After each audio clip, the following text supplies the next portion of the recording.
Shalom, my friends from here in Israel. I want to give you an update from the ground of what's happening. First of all, I want you to know that the shelters that the fellowship has been building for the past few years is being used as we speak right now. And every moment there's a need for more shelters because the rockets are going farther and farther into Israel.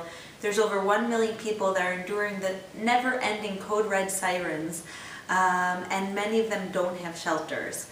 So the Ministry of Home Front Command, the government's offices are coming to the fellowship, and as soon as we raise the money for those shelters, the shelters are being put on the ground within hours. So I want you to know many of you have donated to this cause, and I want you to know that actually this morning we went to go see a shelter that was supposed to be put down today. We told the government last night that we would be building a shelter at a kindergarten. It was supposed to be put down this morning, so we went to go see the shelter being put down. It was 9 o'clock in the morning, and when we got there, the shelter was already put down. And we were with the Minister, Avi Dichter, the Minister of Home Front Command, and he said, he called his people and he said, yeah, the army came at 4 o'clock in the morning and laid down the shelter. So I want you first and foremost to know that as soon as you give the money to the fellowship for shelters, within hours they're being placed. We are the government's partner now during the war for securing the people. So it's because of you. Christians and Jews around the world are standing with Israel. The truth is the situation on the ground right now is pretty difficult. I'm speaking to my friends down south, and one of my friends told me that her child is traumatized from all the code red sirens, that a cell phone goes off and her child starts running to the bomb shelter and crying and screaming. Every noise they hear, they jump. It's like a rocket landing. They have neighbors that are hospitalized from wounds, and it's just very real. I have another friend who's a mother who told me that she can't go to sleep at night because she has 3 children, and when the code red siren blasts, she has 30 seconds to get to the shelter. So with 30 seconds, it's not enough time to wake up, grab 3 of her sleeping children and get to the shelter. So she has to decide which one of her children to pick up and get to shelter in time. And then she just prays for the other child or 2 children that are left sleeping in their bed.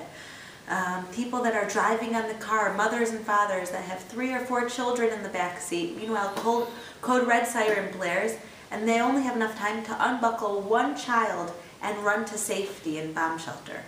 They have to decide which child to take, and the other children they have to leave by themselves in the car to go and seek shelter with the 1 child. These are the realities that the people of Israel are facing now when we have missiles raining down on our cities.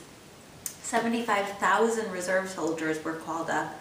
I have a friend who just gave birth a few months ago. She has a 3-month-old baby, and her husband left to reserve duties. Now she's alone with her 3-month-old baby, not knowing when her husband will come home or if he'll have to go into ground op in the Gaza Strip. I have another friend who gave birth last Friday night, and she was in the hospital, and code red siren went off in Jerusalem, and she had to run with her newborn baby, just a few minutes old, into the hallway to seek shelter.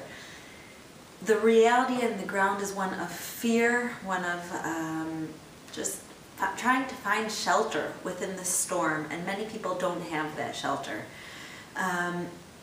Our prayers are that peace will come, that the rockets will stop flying, and that the government will finally be able to wipe out the infrastructure, the terrorists that have been causing this havoc for so many years, and finally we're praying that there'll be peace.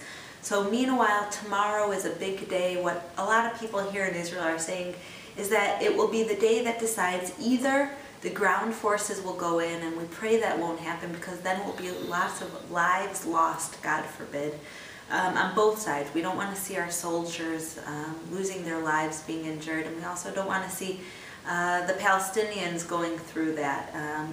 From right now, we're able to target the terrorists. Ground ops, unfortunately, get civilians involved, so for both sides, we don't want that to happen.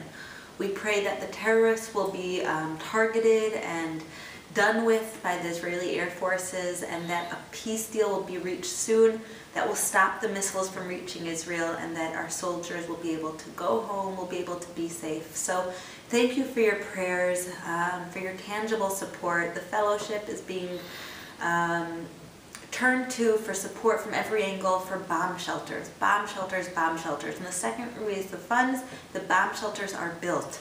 So thank you for standing with us. Thank you for standing with Israel and the Jewish people during this time. and I pray that I'll come to you next from a situation of peace.